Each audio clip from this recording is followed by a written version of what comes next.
Duty থেকে এসে কাপড় চোপড় না চেঞ্জ করে আমি আগে মাছের প্যাকেট খুলে নিলাম, ফ্রিজ থেকে মাছ বের করে মাছ ভিজিয়ে তারপরে আমি কাপড় চোপড় ছেড়ে রান্না করব।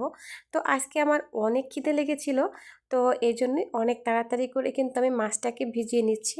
ভিডিওটা শুরু করার আগেই বলবো, তোমরা কে কোথা থেকে আমার ভিডিওটা দেখছো অবশ্যই কমেন্টে বলে যাবে।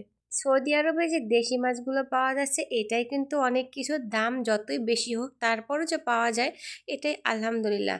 তবে বাংলাদেশের মতো কিন্তু অতটা স্বাদ লাগে না এই মাছগুলো খেতে। কতদিন আগে এই মাছগুলোকে আনা হয়েছে তাও তো জানি না, ফ্রিজে রাখতে রাখতে মাছের স্বাদগুলো একদমই নষ্ট হয়ে গেছে। তারপরও যেমন ছিল আলহামদুলিল্লাহ ভালোই লেগেছিল, খারাপ না। তো দেখো, প্রথমে কিন্তু আমি ফ্রিজ খুলে সেই মাছগুলোকে বের করে নেব। আর এখানে আমি কয়েক ভাগেরই দেশি মাছ আনছিলাম, কিন্তু আজকে রান্না করবো ট্যাংরা মাছটা। আর ওই প্যাকেটে ছিল তুমি অন্য রকমের পাঁচ মিশালে যে মাছগুলো আছে ওই মাছগুলো। তো প্যাকেটের গায়ে কিন্তু লেখা আছে দেশি মাছ।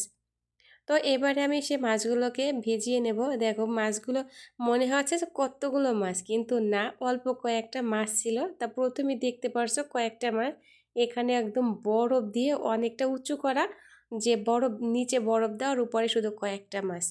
তো মাছগুলো কিন্তু একদম কাটা কটা রেডি করা ছিল, শুধু একটু লবণ দিয়ে ধুইলেই কিন্তু মাছগুলো রান্না করার জন্য রেডি। তো মাছগুলোকে প্রথমে আমি লবণ দেব, তারপর হলুদ গুঁড়ো দিয়ে সুন্দরভাবে মাখিয়ে তেলের ভিতরে একটু লবণ দিয়ে দেবো, কারণ আমি তোমাদের সাথে এর আগেও শেয়ার করেছি এই ব্যাপারটা, আবারও আজকে শেয়ার করি যে যদি কড়াইয়ের ভিতরে লবণ দিয়ে দাও আর তার গরম তেলের ভিতরে, তাহলে কিন্তু মাছটা খুব সুন্দরভাবে উঠে যায়।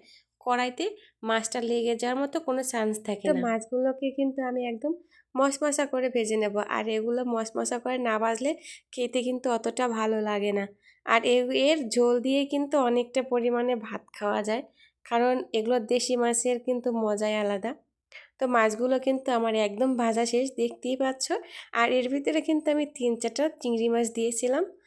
তো এর ভিতরে কিন্তু চিংড়ি মাছ ছিল না, আমি অন্য প্যাকেট থেকে চিংড়ি মাছ করে তারপরে দিয়েছিলাম। মাছগুলো ভাজা শেষ, এবারে আমি দিয়ে দিলাম পেঁয়াজ কুচি, রসুন কুচি এবং আদা কুচি। আমি অনেকটা সময় ছিল না, সময় কিন্তু খুবই অল্প ছিল, যেহেতু ডিউটি ছেড়ে আসছি, পেটেও কিন্তু অনেকটা খিদে লেগেছিল। তো এজন্য আমি ব্লেন্ডার করতে সময় পাইনি। যে কুচানো যে মেশিন আছে ওটা দিয়ে আমি পেঁয়াজটা, রসুনটা এবং আদাটাকে কুচিয়ে নিয়েছি।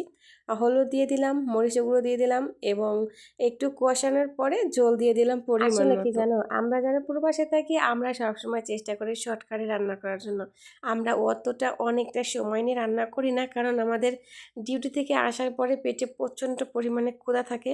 আর আমরা তখন যেটা পাই সেটা দিয়ে একটু একটু ভাত খেয়ে নিই। কেউ কোনো বাজে মন্তব্য করবে না প্লিজ, হ্যাঁ। তো আমার কিন্তু রান্না করা প্রায় শেষ, তোমাদের সাথে দেখাতে পারলাম না। আজকের ভিডিওটা এ পর্যন্তই, ভালো থাকবে সবাই। আর একটা ভিডিওতে আবার দেখা হবে, ভালো থাকবে।